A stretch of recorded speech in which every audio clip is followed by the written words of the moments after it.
السلام علیکم ورحمۃ اللہ وبرکاتہ۔ الحمدللہ رب العالمین والعاقبۃ للمتقین والصلاة والسلام علی سید الانبیاء والمرسلین، اما بعد۔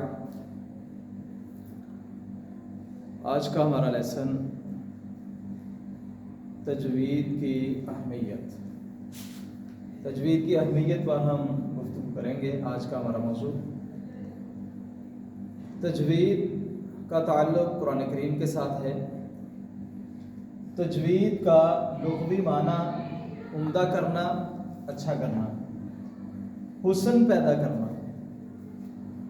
اصطلاحی معنی ہر حرف کو اس کے مخرج سے تمام صفات کے ساتھ بغیر تکلف کے ادا کرنا۔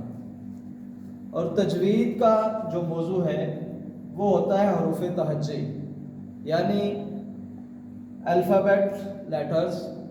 اگر یہ ہمارے درست ہو جائیں تو تجوید جو ہے وہ درست ہو جاتی ہے۔ تجوید کی غرض و غایت یعنی اس کا مقصد کیا ہے؟ حروف کی ان کے مخارج سے صحیح ادائیگی ادا کرنا، یعنی حروف کو اچھے انداز سے، صحیح خوبصورت انداز سے ان کے اپنے اصلی مخرج سے ادا کرنا، یہ اس کا مقصد ہے۔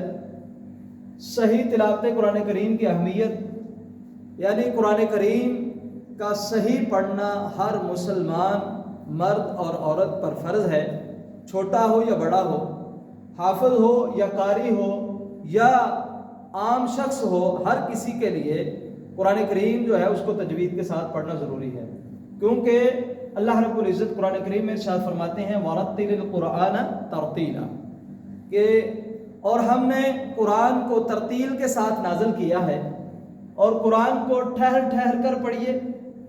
دوسری آیت کریمہ کیا کہہ رہی ہے؟ الذین آتیناہم الکتاب یتلونہ حق تلاوتہ، وہ لوگ جن کو ہم نے کتاب عطا کی وہ اس کی تلاوت کرتے ہیں جس طرح کہ اس کی تلاوت کرنے کا حق ہے۔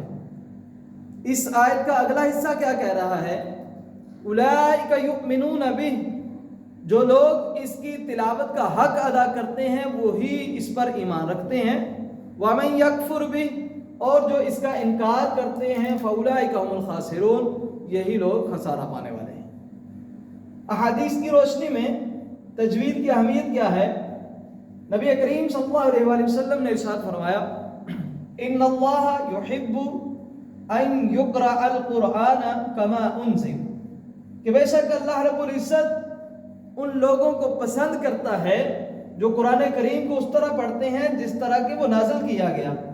دوسری حدیث مبارکہ کیا کہہ رہی ہے؟ اقرأوا القرآن بلحون العرب واصواتها، کہ قرآن کو پڑھو عرب کے لہجہ اور ان کی آوازوں میں، یعنی قرآن کریم کو تجوید کا لحاظ رکھتے ہوئے پڑھیں۔ قرآن کریم کو ہم اپنی مادری زبان میں نہ پڑھیں، پنجابی یا اردو میں نہ پڑھیں، بلکہ قرآن کریم کو ہم عربی زبان میں پڑھیں جس لہجے کے اندر اللہ رب العزت نے اس قرآن کو اتارا ہے۔ تیسری حدیث مبارکہ زینوا القرآن باصواتکم، نبی کریم صلی اللہ علیہ وسلم نے فرمایا کہ قرآن کریم کو اپنی آوازوں کے ساتھ مزین کرو، اور یہ مزین تب ہی ہوگا جب ہم تجوید کے قواعد و ضوابط سے واقف ہوں گے، جب ہم تجوید کو صحیح طرح سے ادا کرنے کے عادی بن جائیں گے تو قرآن کریم کو ہم اپنی آوازوں کے ساتھ مزین کر سکیں گے۔ اور چوتھی حدیث مبارکہ جو ہے اس کے اندر وعید ہے قرآن کریم کو غلط پڑھنے کی۔ جو لوگ تجوید کے بغیر قرآن کو پڑھتے ہیں، غلط پڑھتے ہیں، اپنے لب و لہجے کے اندر پڑھتے ہیں، نبی کریم صلی اللہ علیہ وسلم نے فرمایا رب قارئ للقرآن والقرآن یلعنہ، بہت سے قرآن پڑھنے والے ایسے ہیں جب وہ قرآن پڑھتے ہیں تو قرآن ان پر لعنتیں کرتا ہے۔ تو اس لیے ہمیں قرآن کریم کو تجوید کے مطابق پڑھنے کی بھرپور کوشش کرنی چاہیے، اس کو سیکھنا چاہیے۔ دنیا کا کوئی بھی کام ہم لے لیں، جب تک ہم اس کو سیکھیں نہ تب تک وہ کام ہمیں آتا نہیں ہے۔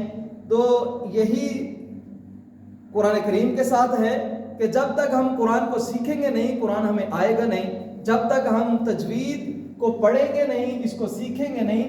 تجوید ایک علم تو ہے ہی ہے، لیکن تجوید ایک پورا کا پورا فن ہے جب تک ہم اس کو سیکھیں گے نہیں، جب تک ہم اس کی پریکٹس نہیں کریں گے، ہم اس کے ادائیگی کے عادی نہیں بن سکتے۔ تو اس لیے ہمیں چاہیے کہ قرآن کریم کی اس لعنت سے بچنے کے لیے تجوید کے اوپر محنت کریں اور تجوید کو سیکھیں۔